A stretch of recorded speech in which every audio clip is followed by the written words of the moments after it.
Hello and welcome to Bend the Knee, a Song of Ice and Fire podcast. I am Sir Matt, the Bud Knight. And I am Sir Ezra the Watchful. Welcome to our Song of Ice and Fire book club. Welcome to Season 8, Episode 5, The Massacre of King's Landing. Until we get the official title, that sounds like a great title to me, yeah. Sir Ezra. That'll do. I think you said you thought it was going to be called Fire and Blood? I think it'll end up maybe being called Fire and Blood, because that's what it was. Every week we record these the second the episode finishes, and about by the end of every week we've gotten the title. The title is actually released, because right now it still says episode 72. Wow. Yeah. Sir Ezra is the first the first. You know when we watched the Battle of Winterfell or the Long Night. I felt like I was like, man, that was a lot to take in. That was a lot. This is different. This is wow. Yeah, I think when I first right before we started recording, I just kept saying, okay, all right, okay. I had nothing else to say. The whole time I was watching, I was just shaking my head like, wow, this unreal. This is unreal. Mm-hmm. This is unbelievable. But I would is it the let's just go right into our quick non-spoiler review, because we've got a lot to talk about tonight. Yeah. So, without spoiling the episode, if you're one of those people who just kind of want to take our reaction, it went in a direction that I think we all thought was possible, and a direction it seemed like it was going towards, but they just went full bore. And this episode, I'll say this. This is what I find interesting, is I thought that the end of this episode would happen a lot earlier in the episode, and we'd start to get to whatever comes next, which means next episode is going to be insane. I don't think there's going to be nearly as much resolution as we thought. No. 'Cause I think you and I had talked about they're going to kind of tie everything up on this episode, and it's all going to be kind of resolution next week, but that's not the case. No, they just won't give us a week off. Nope. We are going to get an intense episode next week as well, so stress levels will be high. But I'm just going to go ahead and say this real quick. I loved it. I absolutely loved it. I know people are going to hate me for it, but I actually thought that's how it should go. And I'm shocked. I mean, I'm heartbroken. It's weird because I didn't want it to go that way, but I thought maybe it should go that way, and it's just that's all I want to say. It also I want to say that Missandei, great advisor. She took her advice. That's all there is. Yeah, she did. Okay, so that was our non-spoilers. So non-spoilers. Yeah. We are going into spoilers. Yep. Because we had somebody blast us, say, "Oh, you guys just throw out spoilers really easily." So let's say about 3 or 4 times here, bend the knee. so we don't. All right. Yeah, bend the knee. Anyway, okay. Wow. Let's just go into. I'm going to go into a brief summary. I know we've kind of done more detailed summaries. Sure. But, I'm going to try and keep this one a little more brief. So really, I would say you can kind of break this down to a handful of segments. It starts off, and we have Lord Varys writing a letter, what looks to be about Jon Snow. We see Jon Snow arrive at the Dragonstone. He and Varys have somewhat of a conversation. He's telling Jon, you need to be careful of. Basically, he says, like, you need to be careful of Daenerys. And I know you don't want it, but sometimes sorry about your luck. Yeah, exactly. Yeah, really. I mean, this is falling to you here. I mean, yeah, too bad. Yeah, people love you. That whole kind of a thing. Right. Tyrion walks in, tells Daenerys, "You've been betrayed." She says, "By Jon Snow," and he's like, "No, by Varys." And then she kind of tells him, "No, ultimately it was by Jon," because he told Sansa. Although, can I say, did he actually ever say he never said, "Okay, I won't tell anybody"? Did he say that in the last episode? Jon? Yeah. Did he say that? He did. To Dany. Did he actually say? Yeah. When Dany says, promise me, I don't think he responds to her, does he? I think he does. I think he swears it, and then he tells Sansa, "All right, okay, I swear it," and then it just it turns into a big telephone. What a mess. Yeah. So, yeah, wow. Just in kind of shock after what we just saw here. So, Varys is essentially executed for it. Dracarys, and I thought Dracarys, and I thought that, and I want to come back to that scene. Let's just keep going through it, and then we'll come back to some of the scenes, because the way they did that scene I thought was really, really cool. Right. Yeah. So this is where Jon kind of looks at her after that, and I think we start to see Daenerys is starting to lose it a little bit. When Tyrion had walked in to talk to her, her hair is kind of a mess, and I think that's gonna ultimately end up being her character arc. Is she gets the Iron Throne, but it cost everything, literally everything, in order to get it. Let's see here. Then we get Jon and Daenerys have a conversation. She asks him why he told Sansa, and he says, "I told you I don't want it. I don't want the crown. It doesn't really matter." They kiss, and then Jon kind of pulls away, and she's like, "Is that all I am to you? You're queen." And then she says, "Fine, let it be fear. Like, it's how you respect me, not with love." Yeah. Did it seem like he didn't want to, like he didn't know how to be affectionate back, or he wasn't sure that he wanted to give her his It did affection? Okay. Yeah. Yeah. I mean, I think he does. I think he does love her. Me too. Right. He's just in a pickle because he's in a really odd situation. That's his aunt. Yeah. So then I'm trying to see exactly what I have. I have all my notes here, and they're great. Oh, we hear that we get a conversation. Then we get Tyrion talking to Dany. He's talking about the bells. Mm-hmm. If the bell when we try to take the city, if the bells sound, we can save the city. Yeah. Excuse me. We can save the city. We don't have to have millions of innocent people die. She tells him, "Well, we're working for the future, essentially. If people have to die in the process, their future generations will be the ones saved from tyranny." I don't know. I think a lot of yeah. I'm not really sure of the logic behind that. Right. That's like I don't know. No, not going to go there. Okay. But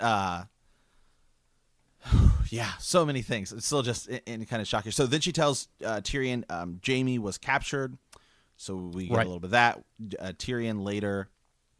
Basically, Tyrion, then we see a shot of him going and freeing Jaime, which is a really cool scene. I thought that was done really, really well. Yeah. Again, we'll come back to that.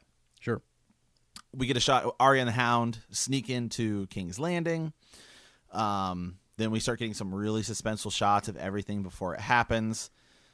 Jaime also sneaks into King's Landing as well. He's trying to get to Cersei before everything is about to get real. There's a lot of people left out in the streets. Cersei's closing the gates, she only lets so many people in, thinking essentially Daenerys won't storm the city if there's millions of people in there. Mm-hmm. And that doesn't exactly work out. Right. Yeah. So we have the Iron Fleet, and they're all looking right at Drogon. He goes flying down with the sky. I think he comes down so fast that they just can't hit him. It was kind of the way they wanted to play it, whereas last week they kind of caught them by surprise, so Daenerys wasn't entirely ready. And then he's flying really low, and he just decimates the Iron Fleet. And then he starts blowing up King's Landing from the opposite gate, from the opposite side. So You see the Golden Company, and they were not expecting that at all, and so they're all just standing there, and the Golden Company gate just pretty much explodes. Yeah. And the Golden Company lasted about 5 minutes. Yeah, really. I think of total screen time throughout the season, the Golden Company was supposed to be so cool. Lasted about 5 minutes, which I'm wondering is something we could talk about on Fallout Friday. If that's because the Golden Company in the books, Sir Ezra, is such it's so different. But I wonder if that's telling of anything that would about the book, because maybe for them to be annihilated, smaller thread. Maybe it's a much smaller thread in the books than we think it is. Because the books right now it's kind of a big deal. Yeah, so it is. Well, I mean, we can talk more about that later, but sure. Really cool. So the gate is open, and then here comes the Northern Army, the Dothraki, and the Unsullied, and they just plow right in through, and then you have Drogon and the Northern Army. I mean, just laying waste to King's Landing. Well, and specifically though, the Lannister forces at that time, right? Very specifically. I kept the Golden Company's dead, so yeah, but I just mean no innocent lives are lost up to where you're at right now in the summary, because I kept noting that. I'm like, okay, no innocents have died. Maybe we're underestimating Dany. She can be precise, you know. Mm-hmm. Yes, and then this is where we start getting more shots of Cersei, and I wrote in my notes she's kind of delusional. Oh yeah, she's because she is just sitting there. And Qyburn keeps coming up to her and saying, I think we should leave. I think we should leave. Yeah. And she says, we have the Lannister army. We have the Golden Company. We have the Scorpion Bolts. Mm-hmm. And he starts telling her, well, the fleet's gone. The Golden Company have died. And so on and so forth. And I think she's just starting to slowly realize this isn't very good. And we'll come back to talk about her. Okay. We see Jaime grab a sword. As he's trying to get to the keep, and then the bells start ringing. The Lannisters throw down their swords. The bells start ringing, and then we get a shot of Daenerys, and she loses it. Yeah, and so this is where everything in the episode changes. She's basically just starts torching the city. Anyone and everyone that gets in her way. Grey Worm picks up a spear and throws it at a surrendered Lannister soldier, and a riot basically starts out. And this is where Jon his demeanor totally changes, and he looks and he tells everyone to stand back, and it doesn't really work. And, right. And it's a mess. Shit has hit the fan. Yeah. Is essentially what happens. On my notes, I just say WTF Dany, because I'm typing my notes as the episode's going on. I'm saying WTF Dany has gone mad. Grey Worm went nuts. I hope Jon kills Grey Worms. Yeah, that's crazy. Grey Worm. Yeah, right. Kills Grey Worm.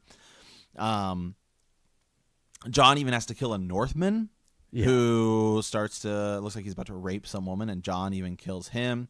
Mm-hmm. We see Jaime racing to try to get up one of the paths to get into King's Landing, because he wasn't able to make it in the gates.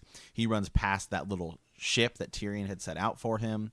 And then he starts fighting Euron. Yep. Right. Yep. So he starts fighting Euron, and they keep going back and forth between all these different scenes. There's wildfire casks exploding. You don't really see like specific casks of wildfire, but as Dany is burning the city, you just see green flames. Yeah, kind of left over maybe. Left over at certain parts of the city blowing up. So clearly there was still wildfire stashed in the city. Jaime and Euron have a pretty great fight. Jaime, I would say, almost gets mortally wounded. Yeah. Well, at least Euron thinks so, for sure. Euron thinks so. He says, I'm the man who killed Jaime Lannister. Jaime kills Euron. The Hound and Arya, we get back to them, and the Hound sends Arya home because the Red Keep is being annihilated. Mm-hmm. It is falling. It is all falling down. Drogon is just Dracarysing the heck out of that place. So Cersei starts to leave. Qyburn and the Mountain basically start escorting her. They say, "Hey, let's go to a different part of the castle." They start going down, and then the Arya Hound scene where the Hound sends her home, I thought was so great. Yeah. Where she looks at him and she says, Sandor. She doesn't call him the Hound. She doesn't call him anything she's ever called him any other name. She calls him Sandor, and she says, thank you. So, yeah. We'll come back. We'll come back to this. We're almost done with all right. Just the quick synopsis here. Then we get to Clegane Bowl. It happens.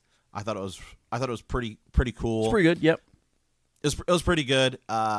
We see the Mountain kills Qyburn, so that's what happened there. I did not think that was how he was going to die, but that's kind of a cool ending for him. It was pretty quick, but yeah, kind of a cool way to do it for his creation to be the one to kill him. Yeah, sure. And then we see Cersei walk down the steps and walk past him, which I do think was really funny because I remember watching an interview with her where she was talking about just some of the scenes she had to film. And I remember her saying, "Oh, there's my final scene that I filmed.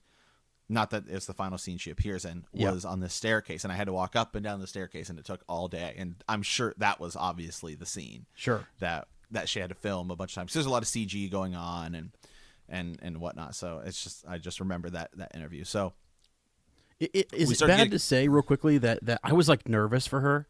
She was walking past the Hound. I was like, oh no. I wasn't. I clearly. Well, I just mean it's bizarre to think that all of a sudden I would be, nervous for her, nervous or like caring about Cersei's well-being. That's that's what they did to me. It's crazy. Yeah. So Clegane Bowl is going on. They still go back to shots of the city. Jon is starting to tell everyone to pull back. He's trying to say we need to get out of the city because Daenerys is just, I mean, she has just obliterated the city. If you thought the Sept of Baelor was a big explosion, it's the entire city is essentially burned to the ground. Yep. We start getting shots of Arya in the rubble. She's helping people get out. And then we cut to a shot of Cersei and Jaime, and they get together again. They start to leave. They run down to the bottom of the Red Keep, and it falls in on them. Mm-hmm. So that's and we're gonna come back to this. And then we cut to a shot of ash everywhere, and Arya gets on a pale white horse and rides. Yeah, well, that's it. I mean, I as you said, I thought there'd be more resolution at the end of this, or we would get to see everybody kind of discussing things after the battle, or what? No, we're still like right there. So this is going to be. And then I even looked at the what's coming up next week, and they're still there. It seems like it's gonna. I don't know. I'm just kind of blown away at how much is happening right here at King's Landing, possibly right after the battle. So, but yeah, let's you want to jump back into some of the some more bigger takeaways here. Yeah. So now let's kind of go back over and go a little more piece by piece by this. Very quickly, Sir Ezra, something I want to say is, I feel like last week we were a little disappointed with the episode. Uh-huh. This week is total opposite. I actually thought this episode was great. I thought it was great too. Yeah. And I'm not going to lie. Actually, I had seen some of the spoilers on Reddit. Uh-huh. And I remember reading it, and they were correct. The leaks were pretty much word for word correct that I had read. And I remember reading them and thinking, that sounds kind of disappointing. Mm-hmm. And then I watched it, and nope, not at all. I thought the episode was great. Right. I actually really think the way they ended Varys' character was great. I thought it was a really good ending for him. Uh-huh. With his being all for the realm and his final act being an act of doing what's right. Yeah, which is kind of crazy because we've always seen him. We've never quite known whether he's which side he's on. Is he? What does it mean to be working for the realm? All that good stuff. And yeah, we get to see that he's on the right side of this. There's one thing I didn't understand though. He was working on a raven essentially, and it seems like he knew what was coming. Right. And then he he takes his rings off and puts his rings in that. I didn't understand why he would take them off. I'll tell you right now why. Because that wasn't him. Okay? He's not dead. All right? He's not dead. I wonder the same thing. I'm like, why take your rings off? Why does that matter? Is that something that the little birds or a little bird or someone else could use later on to send a message on his behalf or, carry on his mission in some way? Yeah, I'm really confused by that. I mean, I hope it becomes something. Otherwise, there would have been no reason for it. And he burned a letter. He burned a letter before he died. And so that's something else. If you were going to die, why would you burn it? Well, I was wondering, did he already send a couple out? unless yeah, it was information that you didn't want anyone to see before you died. Yeah, I'm not sure. I do remember Melisandre, even in the books, talking about like when with Rattleshirt and his bones, it helps make a glamour more powerful if you're wearing that individual's some of their articles or what have you. So when he took his rings off, I was like, is he glamored? Is this some type of faceless man type of situation? But I don't really. I think they keep us thinking those types of things, but really that's never going to be the case. Yeah, I wonder. There was that little girl, and he was talking about the risk. The bigger the risk, the bigger the reward.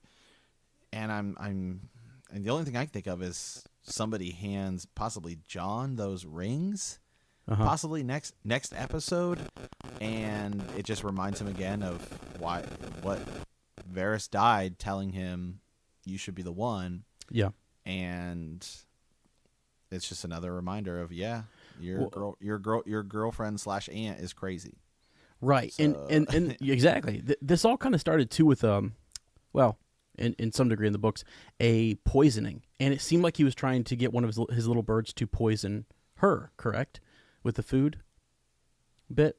She's not eating, or am I wrong? Yes. In that? Okay. Yeah, I don't know. That seemed interesting to me, so I wondered if maybe there's someone else who's going to kind of carry on that mission, if you will. So, yeah. Okay, so then we get to so Varys' death. I thought it was really the shot was cool with you where you have Drogon coming out of the darkness, and just her saying Dracarys and the dragon being over her. I thought it was just a really cool shot. The cinematography again in this was amazing. Again, right. It's another episode where the cinematography and the score are great. Even people who have been hating on this season I've still seen on Twitter. The music's great. Praise it. Yeah. Right. Okay, so I'll pass it back to you, sir. Sir, is there a takeaway for you? Yeah, real quick. The idea that when Drogon's coming down straight out of the sky, I actually thought back to some of the readings, Aegon the Conqueror and him coming down on Harrenhal, and that attack pattern just coming straight down, going as high as you can, and then coming straight down over top of them. They can't. I don't know that they could. It seemed like they had a certain angle. I'm not sure if they could shoot those arrows straight up in the air, if that makes sense. So the higher you got, you'd be coming right down on those ships. I thought that was kind of really neat. And then, as you say, she's just coming so fast that there's no stopping it, and just obliterates the fleet there. And I also thought it was interesting that later on, Cersei is not very well informed. Either this happens so fast, or she's just in complete denial. But she thinks the Iron Fleet is still there, and they're not. Right. Yeah, and they're not. So that was interesting to me. Yeah, one of the things I thought would happen that didn't happen at all this was Yara. I always kind of thought that Yara would be Euron's end. Before Theon died at the Battle of Winterfell, I always thought, okay, it's gonna be Theon versus Euron, because I was wondering how are they gonna get rid of Euron? Yeah.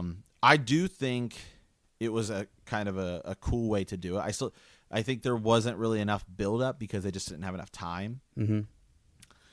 To make it really cool, to make it seem like Jaime and Euron would really want to fight each other, because Jaime's been gone, and so by the time he comes back, Euron's just there. Oh, I'm your sister's new boyfriend, by the way. Yeah, and I just happened to swim right in at the spot where you're going up the secret passageway. Maybe he knew that's where the passageway was too, and was trying to get up into the Red Keep. But interesting. Right. And also for Euron to lose to one-handed Jaime Lannister, you kind of suck, buddy. You say, yeah. Or Jaime's just a boss. All right, he's still a boss. Yeah, it could be. I like to think that. Yeah. So, yeah, the Tyrion Jaime conversation where Jaime is captured, they reference back to a lot of other scenes from the past. But again, I thought that was their last interaction with each other. I thought was really, really good. It was back to the last episode just felt kind of weird. Yeah. This episode, I felt like, man, the acting is back to being where we expect it. Tyrion's having another really great moment here with Jaime. He talks about where Tyrion is talking about, I'm freeing you because I'm trying, even though I know I may die because of this, because Daenerys is obviously not going to be pleased with it, and he's betraying her. if we can save the lives of tens of thousands, it's worth it for one particularly not so innocent dwarf. Yeah, that was epic. That was a great line. Tyrion's awesome. I mean, he's great. I'm so concerned about him though right now, going forward. But yeah, he's the last of the Lannisters too, which is crazy to think about. Yeah, and I really like that line. You're the only one who didn't treat me like a monster. I thought was a great scene. I thought was a really, really well put together ending for Tyrion and Jaime.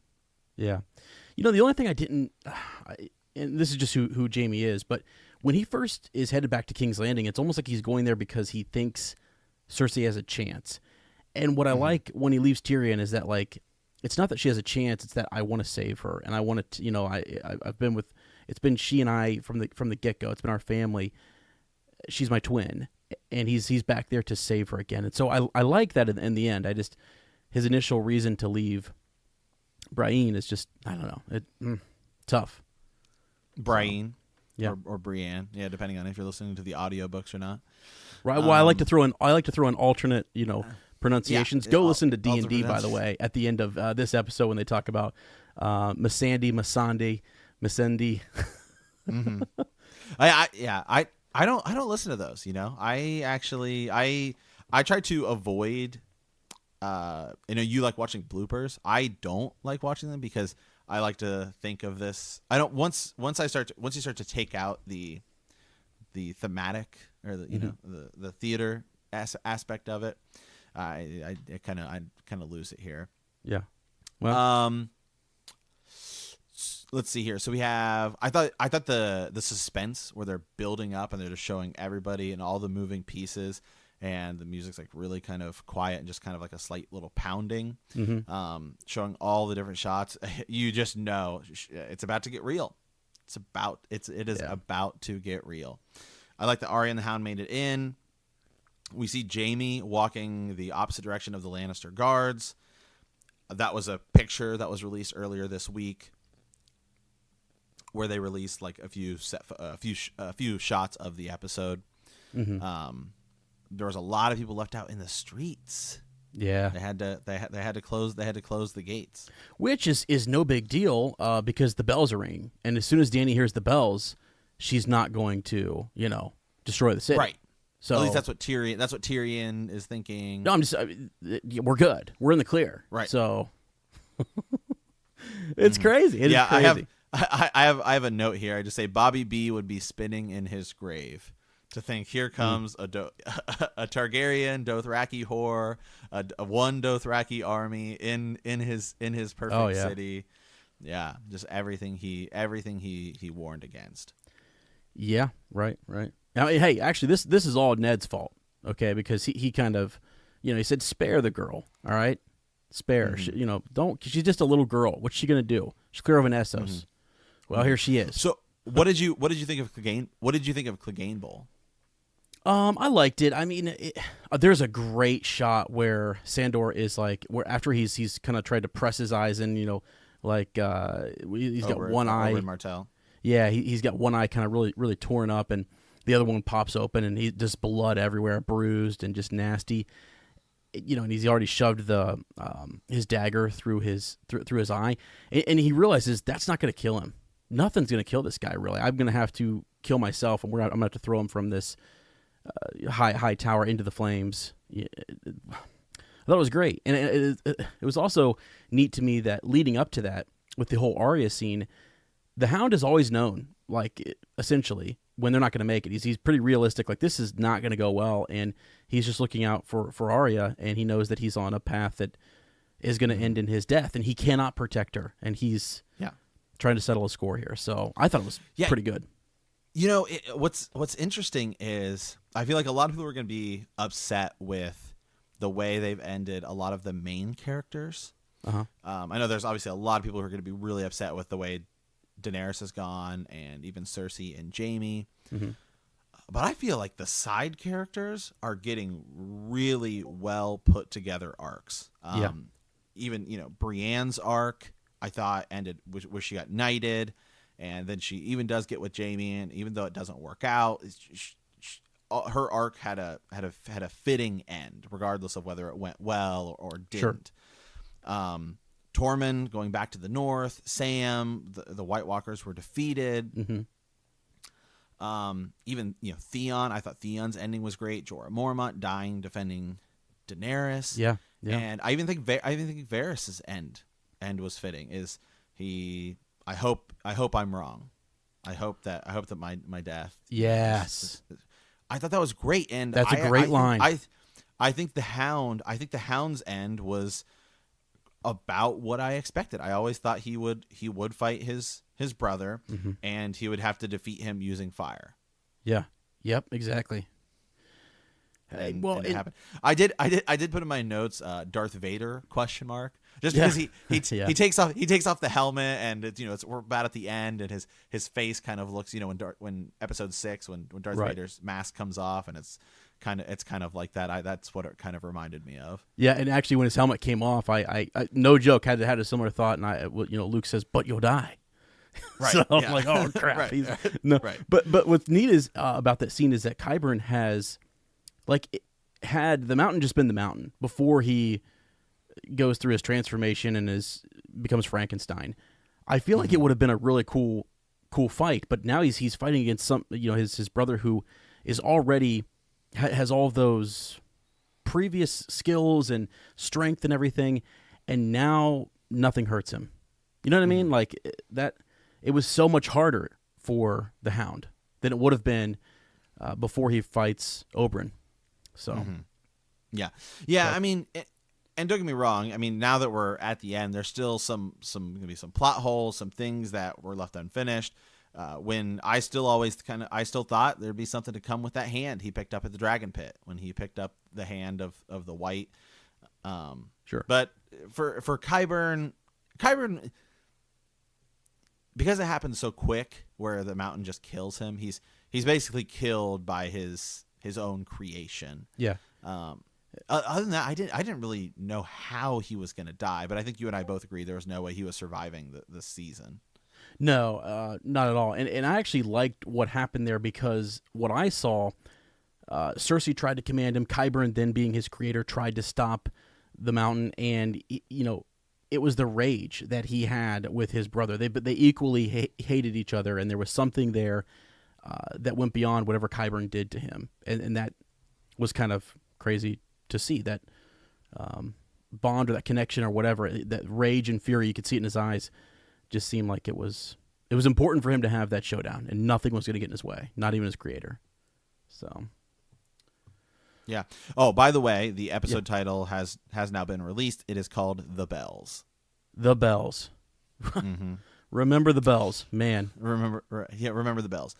So then, I guess we have the Arya and the Rebel scenes, which I thought was really cool, where she was helping these people get out. Then we had Jon telling everyone, "Let's fall back," and then Jaime and Cersei. What did you think? Any of those three you want to comment more on? Well, I actually like the idea that Euron is not the one who kills Jaime Lannister, as he said there, and I was like, no, come on, it's going to be something different. I even thought at that point maybe Cersei would still be crazy and shove a dagger into him or something, or who knows, but it wasn't going to be him. And then it's just they're down there together. I like that they're together, and I like that Jaime is comforting her and looking and pulled her in. She does panic at the end, and it is about her children. You see this side of her that really Tyrion's been right all along, is that's her soft spot, and she's always wanted to do whatever she could for her family and for her children to try to protect them. So I don't know. I actually at one point thought they were going to make it out. I thought they were going to get in that little boat and go to Essos, and that was going to be it.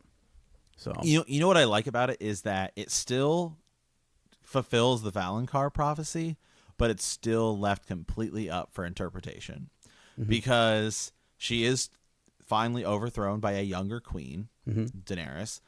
And is it Tyrion, by siding with Daenerys, who causes her to die?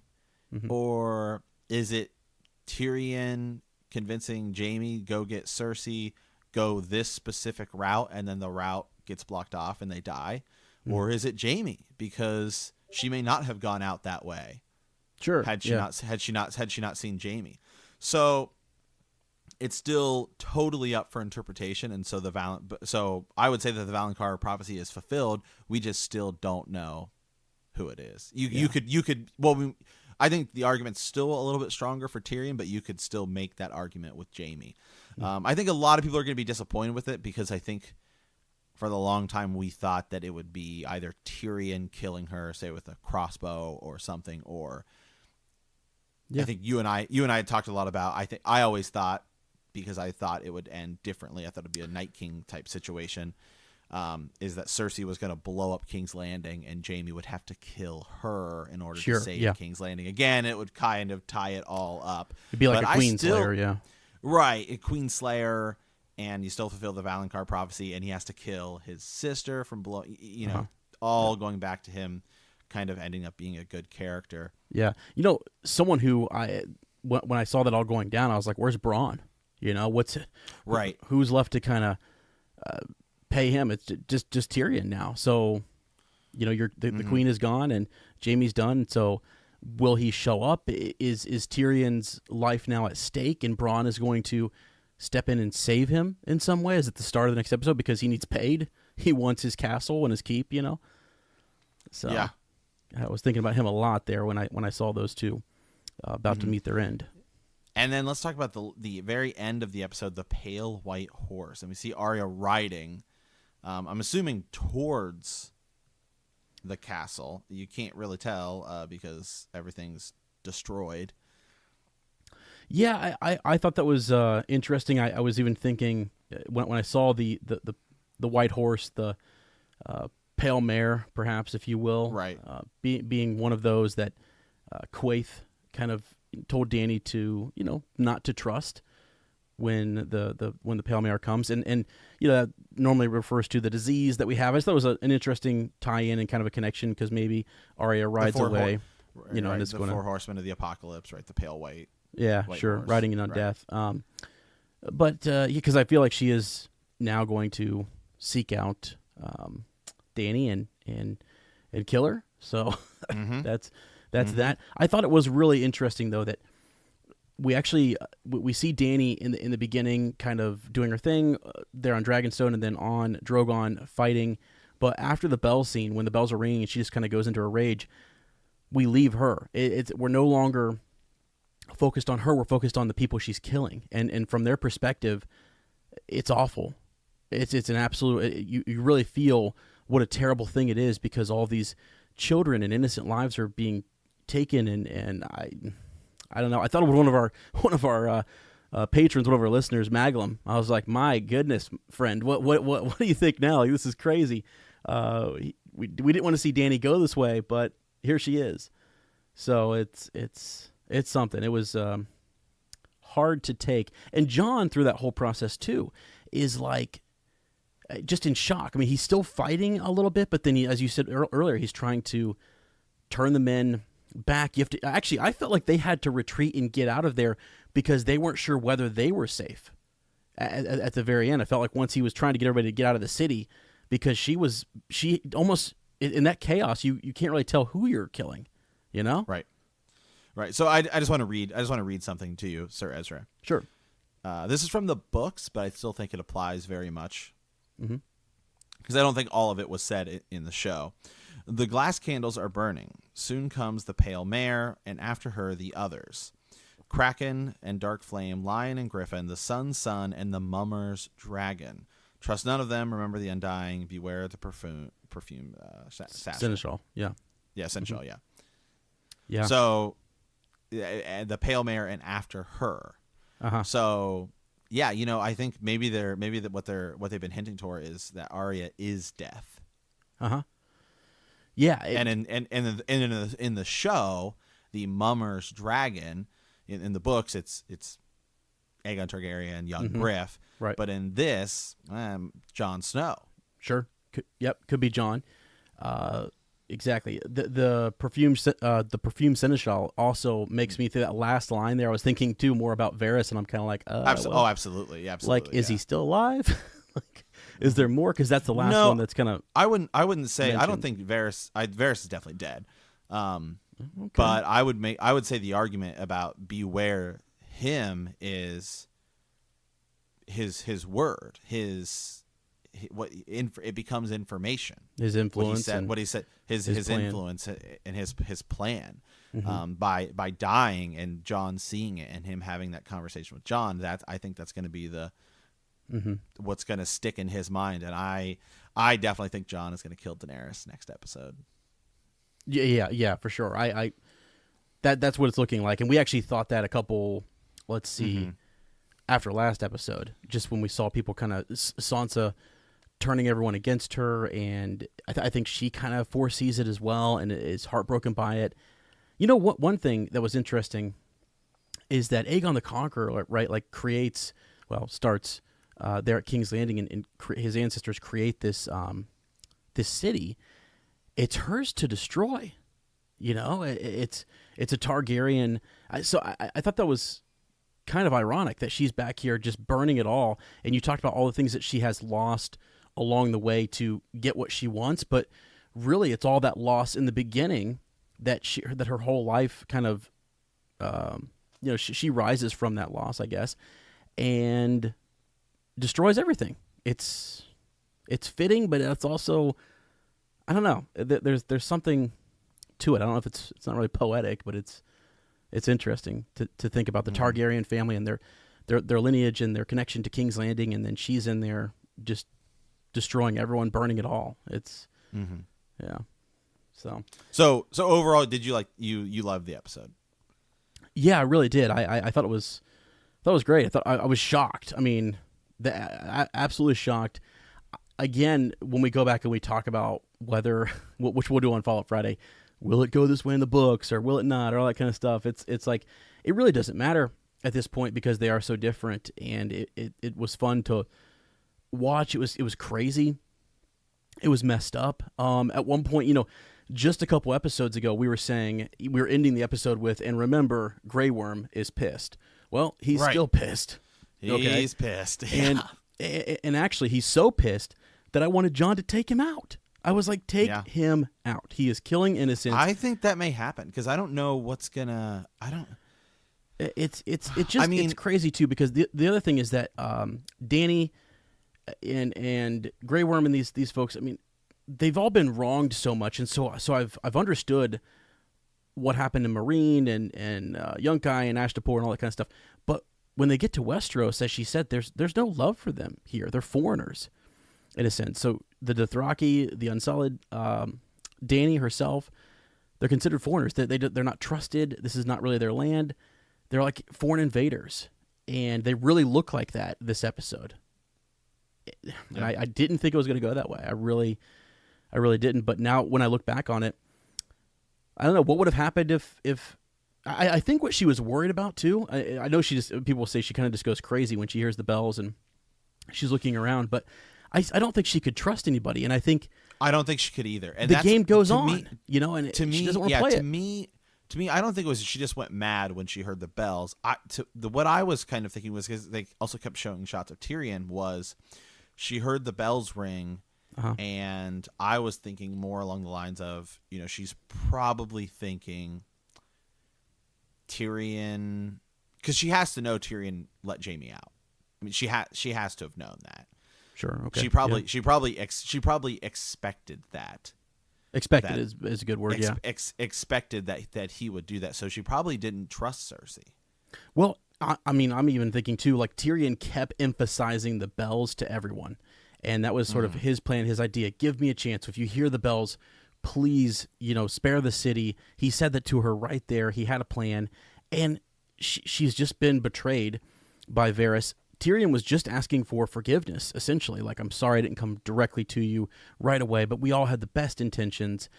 And I really think she's she failed me one more time, and, I'll deal with you as well.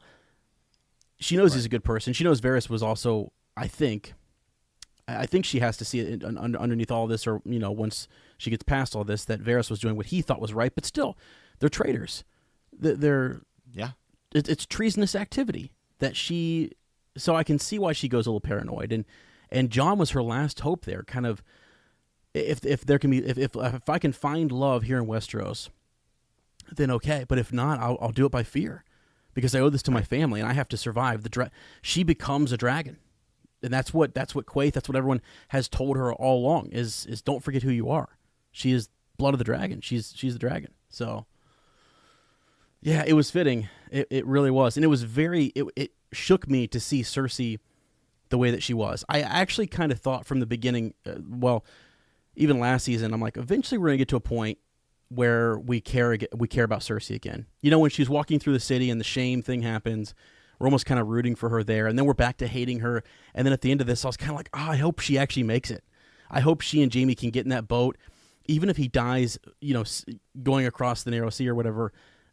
She'll have the child, and House Lannister is in exile. The story continues, but no, that's not to be. So, man, I am reading Twitter, and everyone is just blasting it, saying Daenerys' story, her character arc is over. It was ruined. Uh-huh. I kind of disagree. I think Game of Thrones has always been about characters who are on a set path, and they do something that diverges from that path, and that's what costs them everything. Yeah, Robb Stark plays the game so well until he betrays Walder Frey, and that's what screws him over. Yeah, we were talking. We were doing a collaboration last week, and during that conversation, we talked a lot about the idea that we don't really know what George gave to D&D, and we're not really sure what they kind of created. And if you think about major events, so like this major battle, I feel like it's something that Gur had to have said. This is all these characters need to get here, and here's the idea. We're going to be in King's Landing, and things are going well. They're about to surrender, and then Dany just says, "Nope, done." I don't like. That's what's shocking to me, is that people are they're so upset with her arc and how it's going. But it wouldn't surprise me if George does that, actually. You know? Well, I think you have to look at also where we're at in the books. Mm-hmm. And I think for the longest time, we were thinking, oh, it's going to be Jon and Dany together. That is the Song of Ice and Fire. It's those two joining. And they were going to... Because, again, people tell me to keep not harping on the Night King, but I think it's going to end different. And I think that's going to be the big... I think it's going to be reversed. Yeah. And, you know, because in the books, Azor Ahai is so much bigger of a deal than it really ever was in the show. It could be. Yeah, those two mountains could be flip-flopped in a sense. Those two events. Right. And that's really the only reason for Jon and Dany to get together is, then they have the whole Azor Ahai prophecy. Because the Azor Ahai in the show was hinted at, it was talked about, but the second Arya killed the Night King, okay, well that arc's over. Yeah, but let's say you reverse those things, and this situation with King's Landing happens first. It couldn't happen the way it happens now, right? Because Jon wouldn't join her to face the Night King like this, would he? No, it'll. That's what you and I have talked about. I think it's going to be. I think they're going to be. Well, we say that we different. think that the shows that it's going to be different, but what worries me, or what makes me kind of ponder, the whole Arya killing the Night King situation. People are like, that's not going to happen in the books, or people are like, that's just D&D doing that. I'm like, at some point, he did give them certain events that get these characters. These characters will live. Get them here, and this is somewhat, how you get them there is up to you, or if you have to cut corners, but. I feel like they wouldn't make up just the major events, would they? Like the Battle of Winterfell and the Battle of King's Landing. I feel like that's hard. Yeah. Maybe they did, though. I mean, maybe they did, and that's really what's happening. And because they got so far beyond George, this is completely their story now, and that is what is bonkers about it. I mean, it's so different than any. I hope it is just their story. Because it's always been the books are there and then before the movies. Yeah. Always, or the TV show in this case, right? And this time it isn't. So that's what makes the speculating about it so much fun and interesting, because we don't know if this is how it goes in the source material. Right. I'm happy with. I think it's interesting. But you know though, if sure. there's other things to look at. Like if you look at comic books, like even if you look at like say even the Marvel Cinematic Universe, a lot of the events that happen in the movies, even the comics they pull from, like you can specifically look at Civil War, those go two different ways. Mm-hmm. Those go two totally different ways. So, yeah, but that's a choice in like the creators of that film, or that they chose to deviate from source material that's already there. So the interesting part about all of this is that there is none. You know, exactly, which is why it's so crazy, and it's why I think it has people really divided. And I kind of, you almost could foresee this happening. I'm sure that Dan and Dave kind of did as well. Like, we have to do this on our own. And I said this in the collaboration that we did last week. They're in a tough spot. They're in a really tough spot to kind of say, all right, well, we have no idea what's going. Well, they have some idea, but they don't really. Those books are thick. There's a lot of details. There's a lot of layers, and they've had to cut characters and combine storylines and arcs and combine storylines. That's what intrigues me the most, because we've talked about Jorah Mormont in the books. It's John Connington who gets grayscale. Yeah. So what are we seeing that is two characters put together? Well, yeah, and a lot of people because think about this. If you go back to the books, if the Golden Company ends up fighting for Cersei in the last battle, well, what happens with Aegon Targaryen, young Griff? Mm-hmm. Does he make it until the end? Well, yeah, that's a good point. Yeah, you can start to say, because he has the Golden Company right now. Does he take King's Landing, and then that's the Mummer's dragon or whatever that she's exactly. facing at the end, and that would be different, and that would so yeah. So you can see how maybe they had to write their own story, and they had to use the major characters that they had, and it's tough. That's why I like to kind of cut them a little slack, because they had source material, then they didn't, and then they said, okay, we've got to figure out what we're going to do and how we would have the story end. As we said in the collaboration last week, I keep saying it, but we talked about Brandon Sanderson kind of picking up with Robert Jordan, a little bit different, because he kind of knew he had more details penciled out. They chose someone to finish that series, but this is so interesting, because they may be completely different, they may be somewhat similar. It's hard to tell, and we're not going to know completely until the books are out. So decades from now, we will know. But yeah, that's okay. I'm willing to wait. Here, I want to read a Raven real quick. Sure. It's from Lady Eva. She sent us one the second the episode is over. Okay. Wow. Now this was an episode. Is it wrong that I am all for Dany being the Mad Queen? Something about King's Landing burning to the ground for some reason just felt right to me.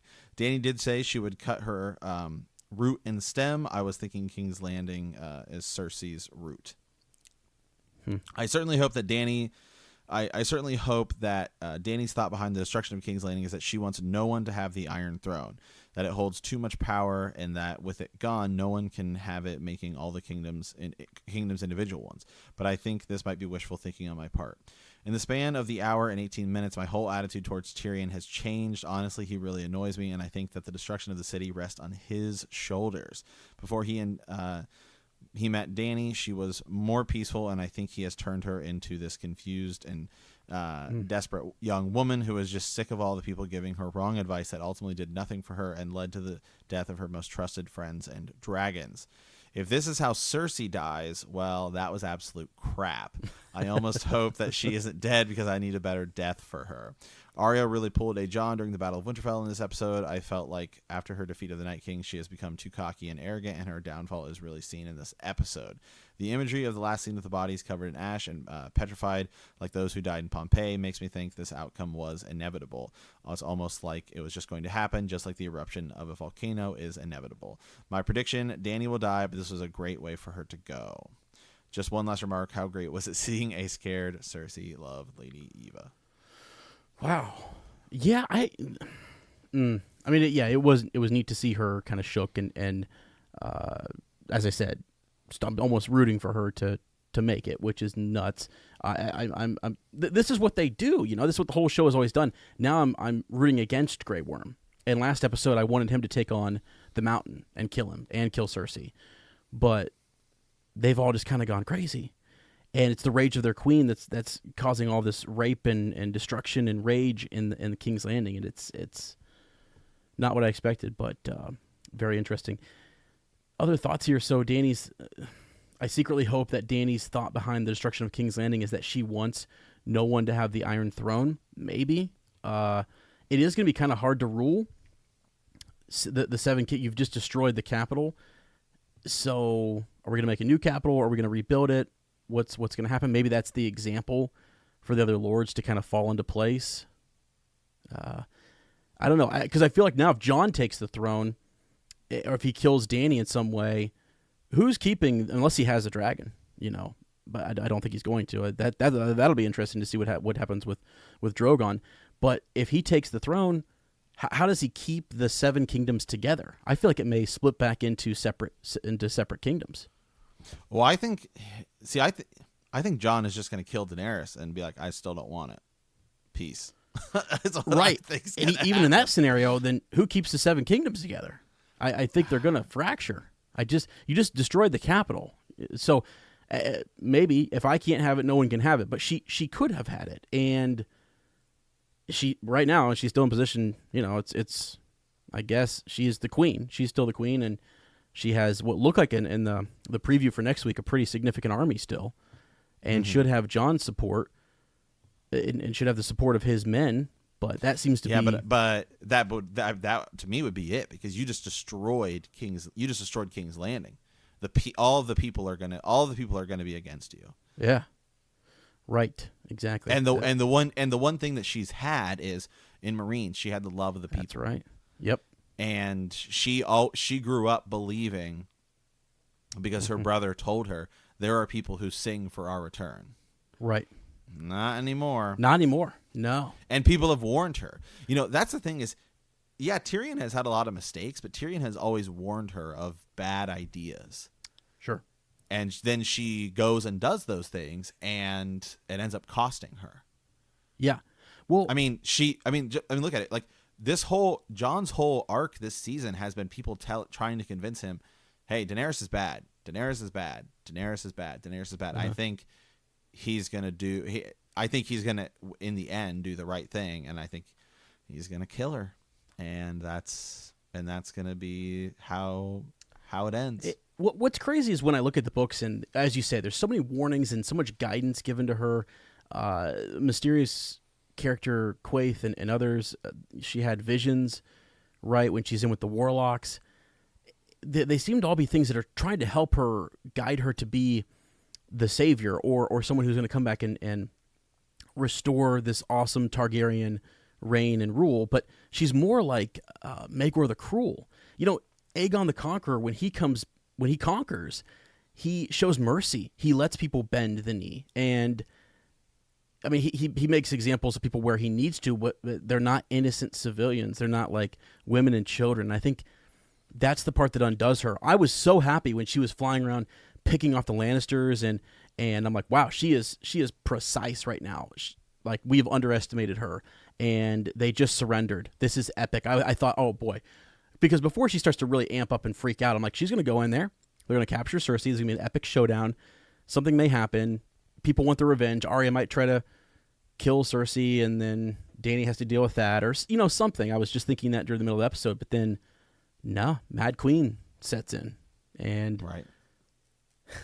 It's done. It's just not how you rule, and it's crazy because I didn't see that madness in her, and I don't really see it in the books necessarily.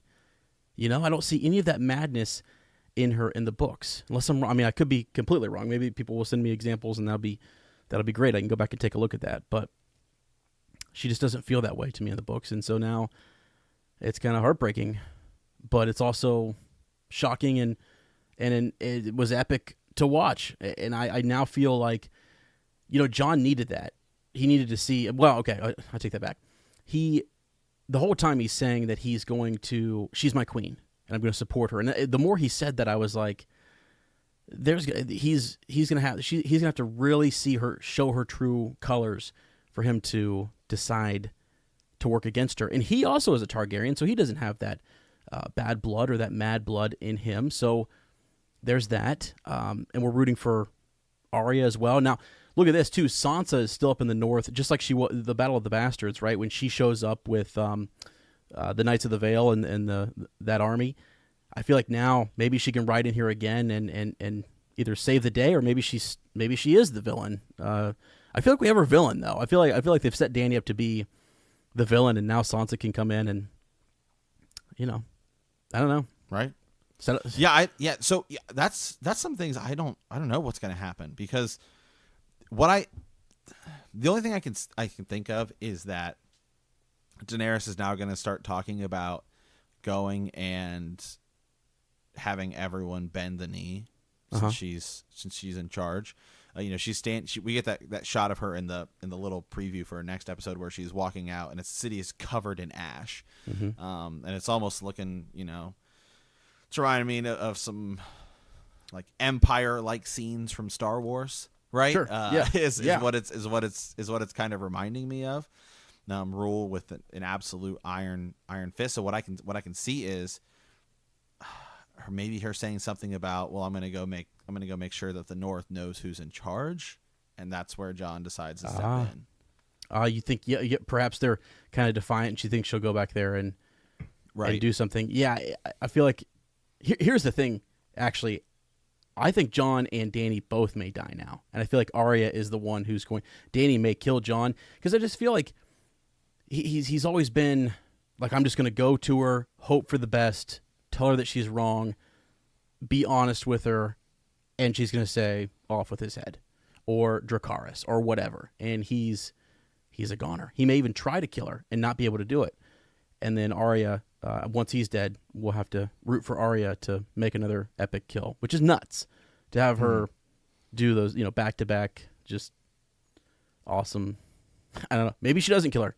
Maybe Dany sits the Iron Throne, or sits whatever throne she wants to make, and she wins, because her family was so wronged by the Lannisters, which they were, by the way. The Mountain did terrible things to Elia Martell and her children, so maybe they, those people deserve that. I don't know that the innocent women and children and, civilians just running around King's Landing did, but I don't know. It's tough. They really put us in a tough spot. Yeah. So on a scale of 1 to 10, what would you give the episode? It was a 9. I thought it was. I was gonna say an 8. That's right where I'm. That's right about where I'm at. It's a great episode. I mean, it is really great, because I was happy to see Jon kind of get just shook out of this Dany days where he's just in love / she's my queen. I've given her my word. That's always his problem. That was Ned's problem too. Is that, I promised, or I gave my word, or it was my honor, or whatever. And it's why you like Varys so much, because he's just willing to do whatever is best for the realm. And it may seem kind of shady, but yeah, I'll say this is last week may honestly be my least favorite episode of Game of Thrones ever. After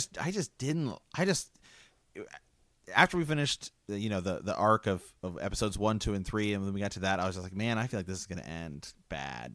Yeah, I'm just really let down. Like I would give last week's episode like a 3 or a 4 to be honest. Okay. And yeah, I'm right with you. I think I'd say 8 or 9 for this week. So now I'm kind of back. Okay, I feel like it's going to end in a very Game of Thrones manner. I think we're going to get that bittersweet ending where that is Game of Thrones. The characters that we root for aren't the one. They don't make it. You can't. I don't think you were always going to have all of our heroes make it. There's just no way that was ever going to happen. And season 1, we're sitting there saying, man, I hope Ned Stark takes the throne, and he loses his head. Yeah. Then we start learning, all right, Robb is awesome. Robb Stark is total, and he's dead. Yep. So that's and we're still rooting for Jon. We're still rooting for Jon right now, thinking he may be the one, and that's why I'm kind of like, I don't know. If we keep with everything that's been happening in the themes, it's not going to go that way. Here's one more question I have for you. Do you think she decided to do a lot of this because just like Grey Worm and her were standing there, they've lost everyone, and they know how important Yeah, and so Tyrion's put her in these positions, right? And she's almost putting blame on him. Like, this is just, enough is enough. I wouldn't say that Tyrion has put her in those positions. I would say that her plan, to me, if you go back and look at it, I think Tyrion has always given her good advice. I mean, he's been wrong. He's been wrong a couple of times, but when Tyrion told her, you don't need to go rescue Jon Snow. And then she does, and she loses a dragon. Uh-huh. He told her it's a really bad idea to go to kill Randall Tarley. You're going to wipe out a major house, and that's what is the initial. That's what the initial split. That's Sam is the one who tells Jon. That's how this season starts. Is Sam telling Jon, she's bad. She's not. She's a bad person. And so now you have. It just took Jon to see it for himself. You had Sam tell him. You have Arya and Sansa tell him. You have Varys tell him. Yeah, and I don't disagree. I'm not saying that what Tyrion said was bad. Right. Advice. Oh, I know what you're saying. Yeah. It's that Dany, in her eyes, I feel like ever since he showed up, I mean, she wasn't losing these advisors and close friends, well, as much early on when she was in Essos, and now that she has this new advisor, who is a Lannister, doesn't seem to be going. And then she does, as you say, she for love goes north and fights Jon's war and everything, and I don't know. Oh, go ahead. Sorry. Well, I just feel like her perception of what's happening is jaded, and she can't really see that Tyrion is trying to do what's best for her, and is trying to save her in a sense, and still believe in her. And like when you hear the bells ringing, with this, the city has surrendered. It is yours. Let me try to get us to that spot. We can do that, and I know my sister, she'll ring those bells, and this will be over. That's good advice, but just what happened with the little truce meeting with Qyburn and losing Missandei, I just feel like that's I don't know. She's done with his advice. She blames him for some of this loss, and so yeah, I don't know. It's tough, but yeah. So I feel like he's a goner next episode. I think she's going to try to kill him, and I don't know. I don't know if he can get away. I don't know if someone can show up and save him. I don't know if he's going to try to speak truth to power. I feel like a lot of people Jon's going to try that. Tyrion's going to try that. That may be it. Grey Worm is there with her too to kind of remind her of everything that she's overcome and the things she's lost, as you say. So it's gonna be a tough conversation to have. Do you think we're even going to see characters like Sansa and Brienne of Tarth and anybody that is in the North? I mean, is it just going to be some kind of epilogue thing? We have to. Do you think they'll play a part at all? Well, because yes, I think they will play a part. I think cut the head off the dragon, and if she's the issue, she's the problem, then yeah, there's going to be some assassination there, and once she's dead and her dragon is dealt with or whatever, then who are they fighting for? Who is the Dothraki and so on fighting for?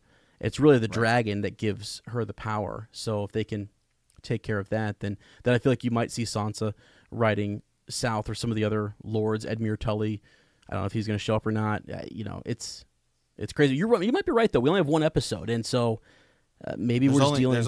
There's only 80 minutes left, so yeah, you have to do a lot. Any % chance that Bran does something to don't even get me started. Hit the reset button. Does he reset the whole thing to save thousands of lives? Thousands and thousands of lives. I mean, maybe a million. I don't know. That would be nuts to reset it all, and maybe things go a different way at the Battle of Winterfell, and we flash back there. He just goes and presses reset. That would be nuts. And I actually, as crazy as it sounds, I think it could happen. So yeah, I don't know. I just think about that line in last week's episode where he told Jon, "It's your choice." Yeah. And if Jon doesn't say anything, isn't that the thing too? Like, and that's something I saw a lot last season when Emilia Clarke was talking about Jon. Just all he needed to do was to tell one lie or to do one thing, and we could have avoided a lot of this and what have you. And he just, because it seems like she could still take the city as easily. And then that you could still take the city easily if Jon had not said anything. Yeah, for sure. Yeah, and you'd still possibly have 2 dragons, and Dany wouldn't hate Jon. All of it. She just doesn't want to play the Game of Thrones anymore. I mean, if she plays the game, that now the wild card is Jon, and people may choose. She needs to put so much fear into everyone that he's not an option, even if it does trickle out that he is a Targaryen or what have you.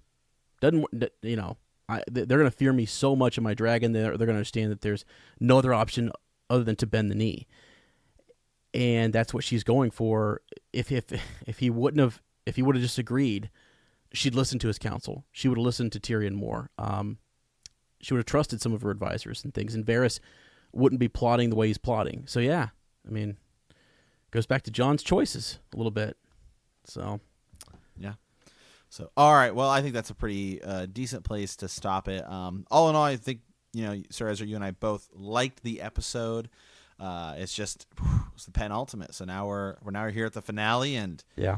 We've spent the last 2 years speculating so much, and now it's going in an entirely different direction that it's just kind of a lot to think about. Yep. So anyway, we will be back Friday with Fallout Friday. Make sure to send us your ravens at btkcast@gmail.com so we can read those on the air. Sir Ezra and I did a collaboration with Order of the Green Hand. You'll stay tuned for that. We have a lot more Patreon content coming. I'm sure we're going to be doing a Musing or a Green Dreams at some point here soon. We'll also be doing a Raven's Nest. Yeah. Again, talking about the whole season, the whole series, all of it. So make sure to sign up on patreon.com to be part of that. We had a lot of fun the last time we did it with talking to you guys. And Sir Ezra, I think we have some announcements here. Yeah, just at the end of the podcast, we wanted to mention that Sir Matt and I are working on a couple other projects in the works right after the season is over. Right when we're done with the HBO, we're going to continue with the reread, by the way, this summer. We're going to continue with that and keep talking about maybe future projects to come with George and HBO and what have you. But we are also working on another podcast called Hyperspace Hangout. So we'd like for you to check that out. It's going to have a similar format to our Follow-Up Friday, which a lot of folks have enjoyed. So pretty good community. We've already got some people really interested in it, and we're looking forward to bringing that to you. So actually, our Gmail for that is hyperspacehangout@gmail.com, and we'll have some more details on that coming soon. But yeah, want to get that out there to you. And at the end of every show now, we like to kind of plug our social media with people. It's been great engaging with folks on Twitter. And really, here's the thing with Sir Matt and I, regardless of how you felt about the episode, whether you hated it, you loved it, you're in between, or what have you, we read those ravens. We read all sorts of ravens from folks. And we get it. People are, you start the week off hating it, and by the end of the week, you've heard something from someone else that's like, all right, well, I can kind of see that, or there's hope, I guess, in this last episode that everything can be reset, or whatever it is. So we're all about community, and we're all about just kind of sharing information and stuff. So just please remember that when you're engaging with us. But you can find me on Twitter at womprat_2 meters, and I'm on Instagram as well under the same handle. Yes, and you can find me anywhere on the internet at Super Gains Bros, all one word. And yeah, Sir Ezra, I think it is time to say farewell. We want to thank you for playing the Game of Thrones. In our next episode, we'll be discussing Season 8, Episode 6 predictions on Follow-Up Friday. Send us your ravens. Let us know how you think it is going to end. Yeah, absolutely. If you like our podcast, don't forget to subscribe, like us, write a review, leave a comment, or send us a raven at btkcast@gmail.com. We will see you in a week, and remember, winter is over, I guess. And now it's just a bunch of ash in King's Landing. Yeah. So